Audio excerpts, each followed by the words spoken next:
ආයුබෝවන් වණක්කම්. ඉතින් ඔන්න අදත් අපි මේ ලෑස්ති වෙන්නේ අද දෙරණ එඩියුකේෂන් නාලිකාව ඔස්සේ ගෙන එන දෙමළ පාඩම් මාලාවත් සමග එකතු වෙන්න.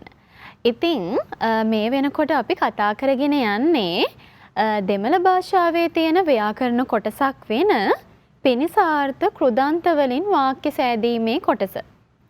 දැන් ඔයාලා දන්නවා අපි මේ වෙනකොට කතා කරා කොහොමද අපි ලාම් කියන ප්‍රත්‍ය දාලා පිනිසාර්ථ කෘදන්ත වාක්‍ය හදාගන්නේ? එතකොට ඉයලුම් කියන ප්‍රත්‍ය දාලා කොහොමද හදාගන්නේ? ඉයලාද කියන ප්‍රත්‍ය. දැන් මම මේ වගේ වචන ඔයාලට කියනකොට ප්‍රත්‍යයන් කියනකොට ඔයාලට අනිවාර්යෙන් මතක් වෙන්න ඕනි මොනවද මේවේ අර්ථය කියලා. එතකොට අපි මුඩියුම් මුඩියාද මේ වගේ වචන ගොඩක් කතා කරා. එතකොට අද අපිට තියෙන්නේ කතා කරන්න තවත් මේ පිනිසාර්ථ කෘදන්ත වාක්‍ය නිර්මාණය කර ගැනීමේදී භාවිතා කරන්න අපිට ලැබෙන තවත් එක ප්‍රත්‍යක් ගැන. එහෙමනම් අද අපි මොකක්ද කියලා බලමු. අද අපිට තියෙන මේ ප්‍රත්‍ය. හරි. එහෙමනම් ඔන්න අද අපි කතා කරන්න යන්නේ මෙන්න මෙයා ගැන.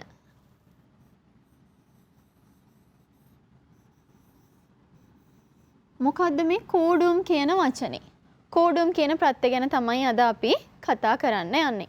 මේ වචනේ දාලා මේ ප්‍රත්‍ය එකතු කරලා අපි වාක්‍ය නිර්මාණය කර ගැනීම තමයි අද කතා කරන්නේ. එතකොට මේ වචනේ දැන් අපි අර කලින් කතා කරපු ලාම් ඉයලාද ඉයලුම් මෙන්න මේ වගේ වචන ඒවේ අපි අර්ථයන් දානවා. එතකොට මෙයාගේ අර්ථය මොකක්ද? මෙයාගේ අර්ථය සිංහල අර්ථය වෙන්නේ ඉඩ තිබේ කියන පදය. කෝඩුම් කියලා කියන්නේ ඉඩ තිබේ. එතකොට මෙයාව අපි එකතු කරන්නේ පිනිසාර්ථ කෘදන්ත වලට. අපි මෙයාව එකතු කරන්නේ පිනිසාර්ථ කෘදන්තයන් වලට. අපි බලමු කොහොමද මේ පිනිසාර්ථ කෘදන්ත වලට මෙයාව එකතු කරන්නේ කියලා. අපි අර කලින් වතාවන් වල වගේම පිනිසාර්ථය අරගෙන දැන් අපි දන්නවා කොහොමද පිනිසාර්ථය සකස් කරගන්නේ කියලා. දෙමළ භාෂාවේ පිනිසාර්ථයන් හදාගන්න විදිහ අපි දන්නවනේ. එයාට තමයි මම මේ කෝඩුම් කියන වචනය එකතු කරන්නේ.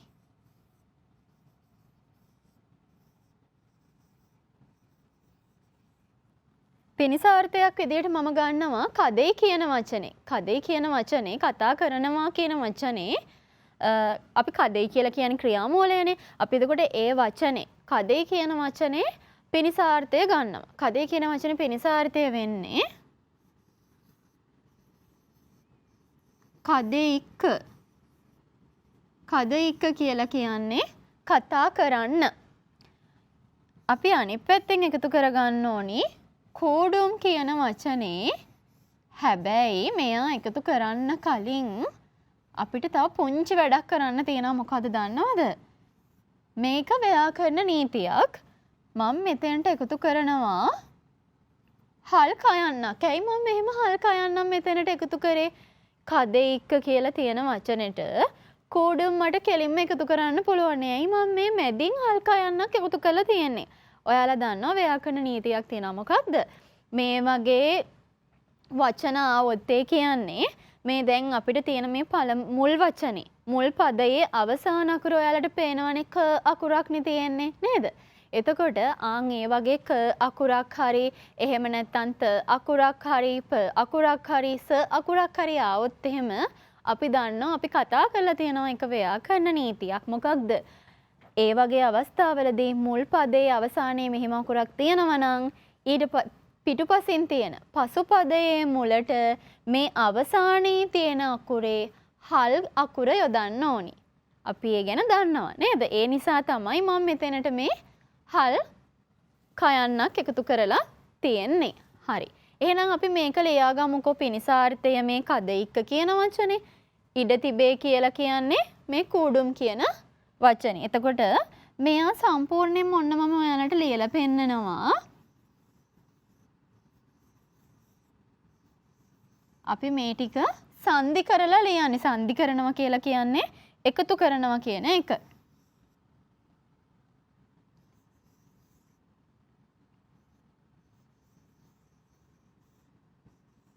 කදේක කූඩුම් කියලා තමයි එන්නේ. හැබැයි මම මේක කියවද්දී මේ ක් අකුර කියවන්නේ නැහැ. බලන්නකෝ කදේක කූඩුම් කියලා මං කියන්නේ නැහනේ. කදේක කූඩුම් කියන්නේ. මොකද මං එහෙම කියන්නේ නැති අපි එහෙම බර කරලා මේ අකුර කියන්න අවශ්‍ය වෙන්නේ නැහැ. වෙනම අපි ප්‍රොනවුන්ස් කරන්න ඕනේ මෙන්න මේ අකුර. ඒක නිකම්ම ප්‍රොනවුන්ස් වෙනවා අපි මේ වචනේ කියනකොට. කදේක කූඩුම් කිව්වහනම් හරි. එතකොට කදේක කූඩුම් කියන වචනේ තේරුම මොකද්ද? මෙයාගේ තේරුම වෙන්නේ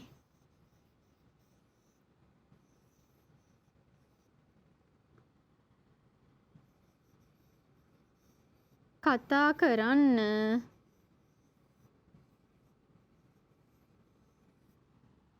ඉඩ තිබේ කියන එක. මම මේ වචනේ මම ටැමිල් වලින් ලියලා තියෙන වචනේ චුට්ටක් මකලා ඊට පස්සේ ආයි මම ඒ වචනේ ලියන්නම්. මොකද සිංහල වචනෙට ඉඩ මදි වෙනවනේ. ඒ නිසා.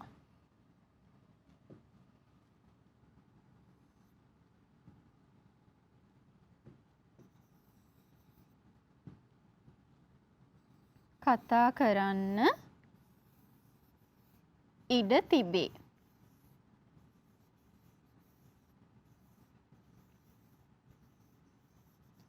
මොකක්ද එතකොට අපිට ලියවෙන වචනේ? උඩ තියෙන වචන ටික අපි සංදි කරලා ලියුවහම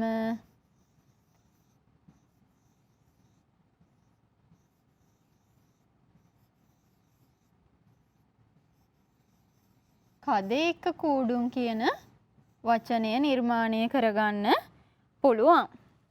හරි. මේක අපි ලියාගමු මේ විදිහට තමයි මේ කූඩුම් කියන වචනේ එකතු කරලා සංදි කරලා පිනිසාර්ථයන් එක්ක අපි වාක්‍ය එහෙම නැත්නම් වචන නිර්මාණය කරගන්න. අපි මේ ඉස්සෙල්ලාම කරේ මොකද්ද? වචනයක් නිර්මාණය කරගත්තා. සරලවම කියනවා නම් මේක මොකද්ද? සරල වාක්‍යයක් වගේ හරියට නේද? කතා කරන්න ඉඩ තිබේ. එතකොට මේ ඉඩ තිබේ කියන කෙනාව තමයි අපි මෙතනදී මූලිකවම ගන්න ඕනි. කතා කරන්න, ලියන්න, උයන්න, ඉගෙන ගන්න මේ වගේ වචන මොනවද? ඒවා අපිට ක්‍රියාමූල විදියට දීලා ඊට පස්සේ අපි පිනිසාර්ථයන් එකතු කරලා සකස් කරගන්න ක්‍රියාපද. මේ තියෙන්නේ මුලින් තියෙන්නේ ක්‍රියාපදය. ඊට පස්සේ මේ පිටිපස්සෙන් තියෙන්නේ අපි මේ අපේ මේ පාඩම් මාලාවේ මේ අපි දැන් ඉස්සරහට කරගෙන යන මේ පාඩම් කොටස් ටිකේ අදාළ වෙන එක වචනයක්, මූලික වෙන එක වචනයක් තමයි මේ තියෙන්නේ. හරියන අපි මේක ලියාගමු ඉක්මනටම. පිනිසාර්ථය ඉඩ තිබේ කියන කෙනාට එකතු කරගන්නවා. කදේක එකතු කිරීමක් දාලා ඊට පස්සේ කූඩුම් කියන වචනේ ගන්නවා. ඊළඟට කතා කරන්න ඉඩ තිබේ කියන වචනේ හදා ගන්න ඕනි අපිට. කදේක කූඩුම් කියලා ඔන්න අපි ඒක නිර්මාණය කර ගන්නවා. එහෙමනම් ඊළඟට අපි යමු මෙයා ගැන පුංචි නෝට් එකක් ලියන්න. අපි ලියාගමු මෙයා ගැන පොඩි නෝට් එකක්. පිනිසාර්ථය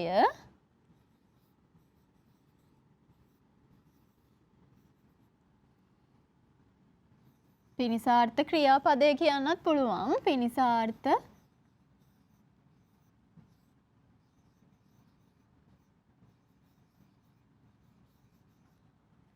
ක්‍රියාපද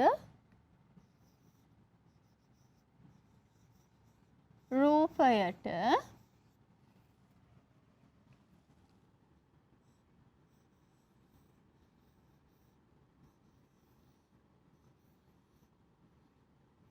කූඩුම්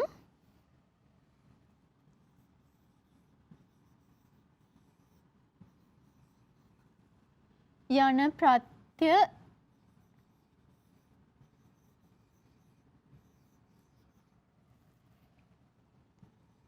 එකතු කිරීමෙන් නැත්නම් එක් කිරීමෙන්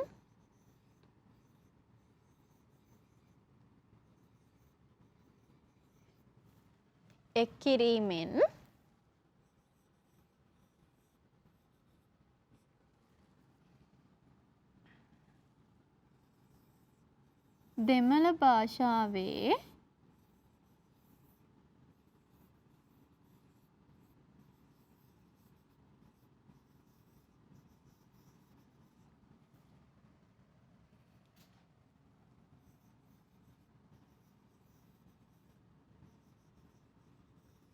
යම් ක්‍රියාවක්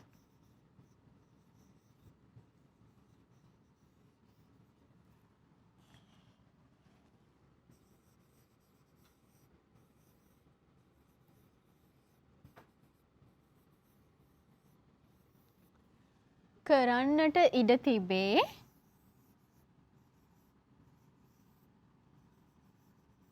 අපි මේව චුට්ටක් හයිලයිට් කරලා පෙන්නමු නේද? මේ කරන්නට ඉඩ තිබේ කියන වචනේ.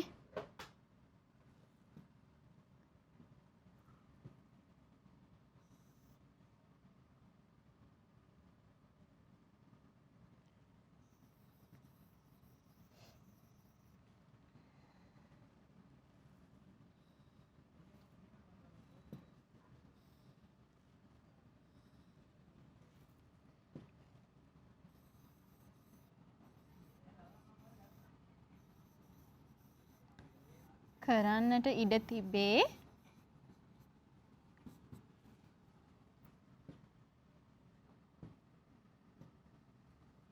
එහෙමත් නැත්නම් අපිට තව එකක් ගන්න පුළුවන් මෙයාගේ සුදුසුයි කරන්නට ඉඩ තියෙනවා සුදුසුයි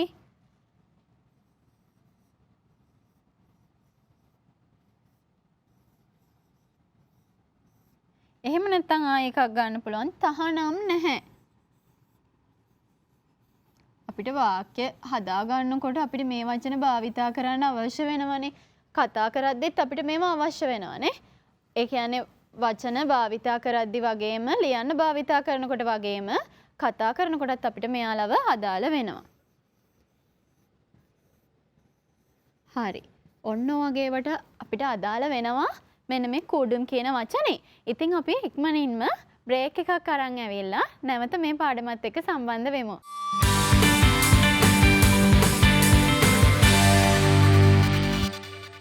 ඔන්න ඉතින් අපි බ්‍රේක් එකෙන් පස්සේ ආයෙත් සම්බන්ධ වෙලා ඉන්නේ අපේ මේ දෙමළ පාඩමත් එක්ක. දැන් අපි මොකද්ද මේ කතා කළේ? කුඩුම් කියන වචනේ නේද? අපිට තියෙනවා මේකේ ලියන්න විස්තර කිරීම. පුංචි නෝට් එකක් මම ඔයාලට ලියා ගන්න කියලා.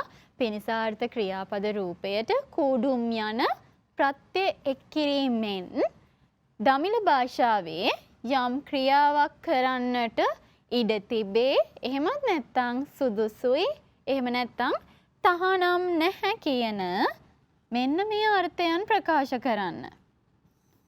යන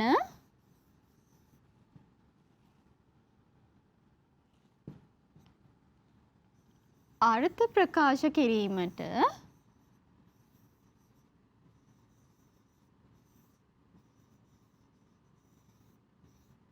අර්ථ ප්‍රකාශ කිරීමට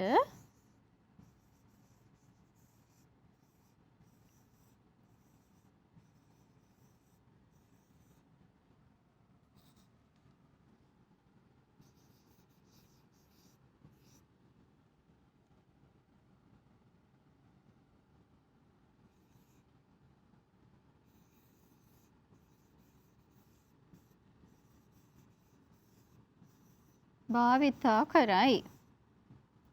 හරි.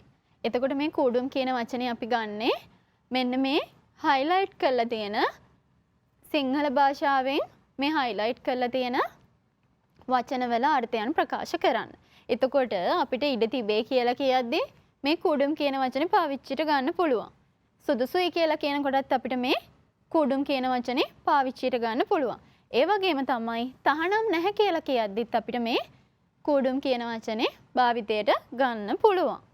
හරි එහෙනම් අපි මේක ලියා ගමු. ඊට පස්සේ අපි බලමු චුට්ටක් උදාහරණ කතා කරලා මෙයාගෙන් කොහොමද අපි උදාහරණ සකස් කරගන්නේ කියලා. අපි යමු එහෙනම් උදාහරණ පැත්තට දැන්. මම උදාහරණයක් විදිහට කතා කරනවා. දැන් ඔයාලට මතකයි මම උදාහරණ වලට දමිළ භාෂාවෙන් කියන්නේ උදාහරණම් කියලා. හරි මම උදාහරණයක් විදිහට ඉස්සෙල්ලාම කතා කරන්නම්.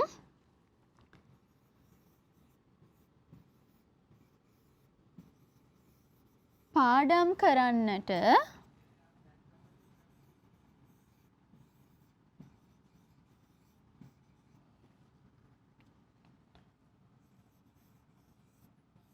අපි කියමුකෝ සුදුසුයි කියලා. පාඩම් කරන්න කියලා කිව්වත් හරියට ඒක අයින් කරත් කමක් නැහැ. පාඩම් කරන්නට පාඩම් කරන්න ඒ දෙකම භාවිතා කරන්න පුළුවන් අපිට. සුදුසුයි නැත්තම් පාඩම් කරන්න ඉඩ තිබේ. ඒක චුට්ටක් අර ගැලපෙනවා මදි වගේ නිසා තමයි මම සුදුසුයි කියන කෙනාව ගත්තේ. හරියට මේක සරල වාක්‍යයක් වගේ නේද? ඔයා පාඩම් කරන්න සුදුසුයි. ඒ විදිහට කියන්න පුළුවන් අපිට. නීංගල් කියන වචනේ දාලා අපිට කියන්න පුළුවන් මේ පාඩම් කරන්න සුදුසුයි කියන මේ වාක්‍ය දමිළ භාෂාවෙන්. අපි බලමු කොහොමද මෙයා දමිළ භාෂාවෙන් හදාගන්නේ කියලා. අපි පාඩම් කරනවට කියනවා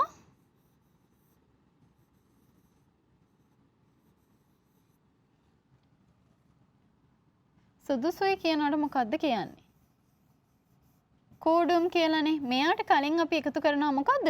එකක් එකතු කරන්න ඕනේ. ඇයි මේ හා පැත්තෙන් ඔයාලට පේනවා පළමු පදයේ අවසාන අකුර ක අක්ෂරයක්. එතකොට ක අක්ෂරයක් තියෙනකොට අපි මොකද කරන්න ඕනේ? අනිවාර්යයෙන්ම එහා පැත්තේ දෙවනි වචනේට පසු වචනේ මුලට හල් කයන්නක් එකතු කරන්න ඕනි. දැන් මම ඒක මෙතන දාලා නෑ. ඔන්න දැන් දැම්මේ.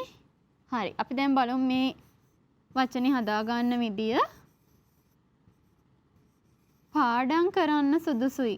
පඩික්ක කූඩම් කියලා කියන්නේ පාඩම් කරන්න ඉඩ තිබේ. පාඩම් කරන්න සුදුසුයි. නැත්තම් පාඩම් කරන්න තහනම් නැහැ. හරිද? මේක ලියන්නේ මේ විදියට.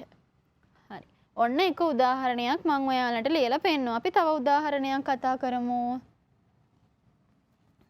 මේක මේ විදිහට ලියා ගන්න තියෙන්නේ පාඩම් කරන්න සුදුසුයි. පඩික්ක කූඩම්.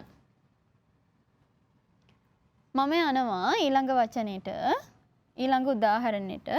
මම තව උදාහරණයක් ගන්නවා. අපි ලියමු දුවන්න සුදුසුයි. නැත්තම් දුවන්න ඉඩ තිබේ. දුවන්න තහනම් නැහැ. කොහොමද අපි ඒක කියන්නේ? අපි ලියලා බලමු. දුවන්න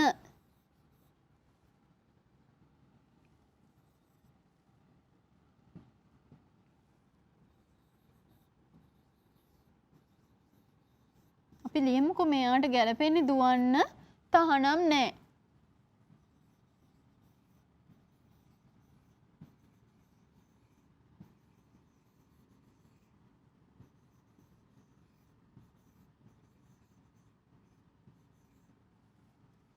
හරි. එතකොට මේ දුවන්න කියන වචනේ කොහොමද අපි තමිල් භාෂාවෙන් කියන්නේ ටැමිල් වලින් දුවන්න? ඕඩු කියන වචනේ මම මොකද්ද කරගන්න ඕනේ? ඕඩර් කියලා හදා ගන්න ඕනේ. ඇයි මං එහෙම ඕඩර් කියලා හදාගන්නේ?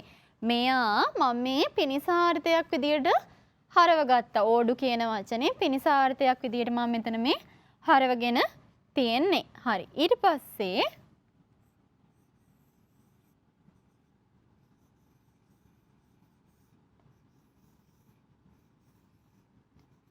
ඔන්න දැන් අපි ලියාගත්තේ ඕඩ කුඩුම් කියන වාක්‍ය. ඕඩ කුඩුම් කියලා කියන්නේ දුවන්න තහනම් නැහැ. මම උදාහරණ දෙකක් විතරක් කතා කරන්නම්. ඊට පස්සේ මම ඔයාලට වාක්‍ය ටිකක් දෙන්නම්. ඊට පස්සේ අපි වාක්‍ය සකස් කරමු. හරි. දුවන්න තහනම් නැහැ ඕඩ කුඩම්. ඊළඟට අපි යමු වාක්‍ය හදාගන්න. වාක්‍යවල මම පළවෙනි වාක්‍ය විදියට දෙනවා මෙන්න මේ වාක්‍ය.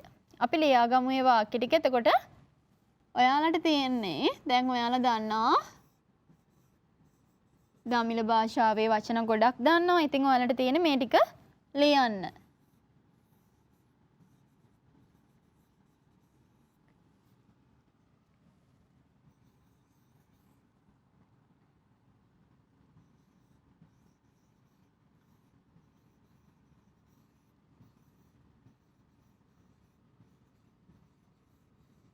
විසි කරන්න ඉඩ තියෙනවා. ඉඩ තිබේ, ඉඩ තියෙනවා. ඒ දෙකම අපිට ගන්න පුළුවන් නේ.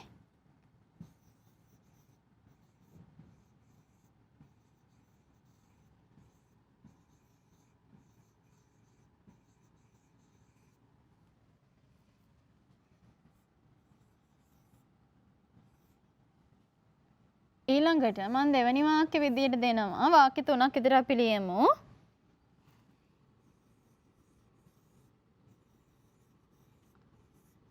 පළවෙනි වාක්‍යය ඇය ඒක විසි කරන්න ඉඩ තියෙනවා. දෙවෙනි වාක්‍ය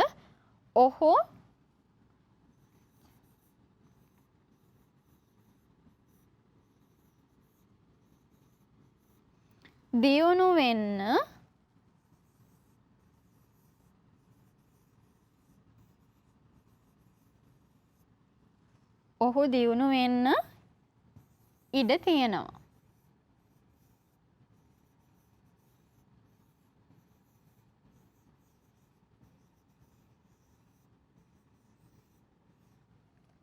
හරි. ඊළඟට තුන්වෙනි වාක්‍ය විදිහට අපි ලියමු.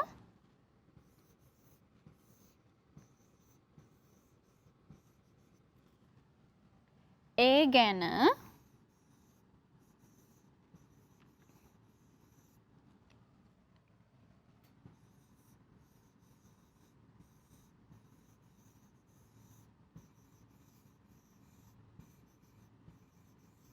සිතන්න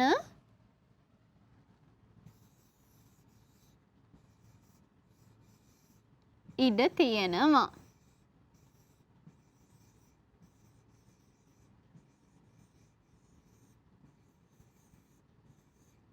හරි. අපි බලමු මේ වාක්‍ය කොහොමද නිර්මාණය කරගන්නේ කියලා. මේ වාක්‍යයේ පළවෙනි එක ඇය විසි කරන්න ඉඩ තියෙනවා. දැන් අපි මතක් කරගන්න ඕනේ කොහොමද ඇය කියලා කියන්නේ දමිළ භාෂාවෙන් ටැමිල් වලින් ඒක විසි කරන්න ඉඩ තියෙනවා. එතකොට මේ විසි කරන්න ඉඩ තියෙනවා කියන එක අනිවාර්යෙන්ම කූඩුම් කියන ප්‍රත්‍ය දාලා මේ විසි කරන්න කියන වචනේ ක්‍රියාමූලය මේ විසි කරන්න කියලා තියෙන ක්‍රියාමූලය විසි කරනවා කියන ක්‍රියාමූලයේ විසි කරන්න කියලා පිණිසාර්ථය මතක් කරගන්න ඕනි. අපි එහෙනම් ලියලා බලමු. මෙයාගේ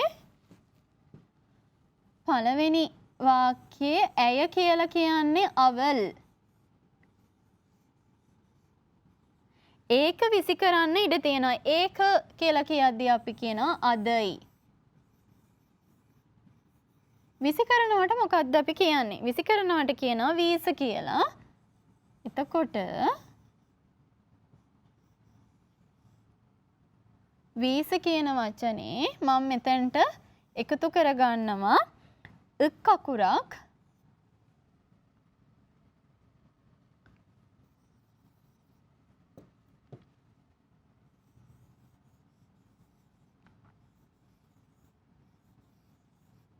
වීස කූඩුම්. හරි බලන්න මෙන්න මෙතෙන්ට වෙනකන් විසි කරන්න ඉඩ තියෙනවා කියන වචනේ වචන දෙකක් නෙතන. ඒ සිංහල වචනේ අපි දමිළ භාෂාවෙන් ලියනකොට ටැමිල් වලින් ලියනකොට පුංචි වචනයක් කරගත්තනේ. එතකොට මේ පළවෙනි වාක්‍යෙන්නේ අවල් අදේ වීස කුඩුම් කියලා. හරි. එතකොට දැන් ඔහු දියුණු වෙන්න ඉඩ තියෙනවා කියලා කියද්දී අපි කියන්නේ අවන් මුන්නේර කූඩම් කියලා. අවන් මුන්නේර කූඩම්. හරිද? ඊළඟට අපි තුන්වෙනි වාක්‍ය දිහා බැලුවම තුන්වෙනි වාක්‍යය තියෙනවා ඒ ගැන සිතන්න ඉඩ තියෙනවා කියලා නේද? ඒ ගැන සිතන්න ඉඩ තියෙනවා. අපි බලමු මෙයා කොහොමද ලියන්නේ කියලා. ඒ ගැන ඒක ගැන කොහොමද අපි ඒක කියන්නේ? ඒ ගැන ඒක ගැන කොහොමද කියන්නේ? අපි ඒකට කියනවා අදේ කියලානේ. අදේ කියලා තමයි අපි කියන්නේ.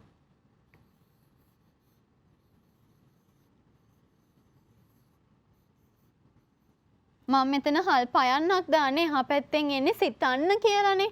ඒ නිසා. එතකොට ගැන කියලා කිව්වහම සිතන්න නෙමෙයි ගැන කියලානේ එහා පැත්තෙන් එන්නේ. ඒ නිසා තමයි පට්‍රි කියලා කියන්නේ ගැන පිළිබඳව කියන වචනේ තේරුම. සිතන්න ඉඩ තියෙනවා. සිතන්න ඉඩ තියෙනවා. නිනේ කියලා කියන්නේ සිතනවට. හරි.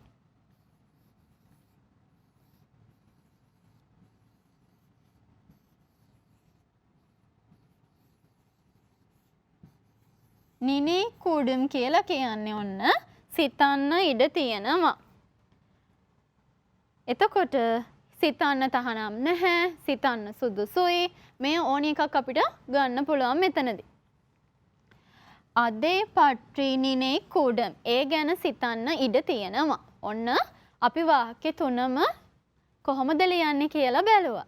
එහෙමනම් ඉතින් අද අපි මේ කතා කරපු කූඩුම් කියන ප්‍රත්‍යත් ගැනත් ඔයාලා මං හිතනවා මේ වෙනකොට හොඳ දැනුමක් යන්න ඇති කියලා. එහෙමනම් අපි නැවත අලුත් සතියකින් ඔයාලගේ නිවසට පැමිණෙන තුරු අදට ඔයාලා ගෙදරින් සමුගන්නවා. සියලුම දෙනාට සුබ දවසක්.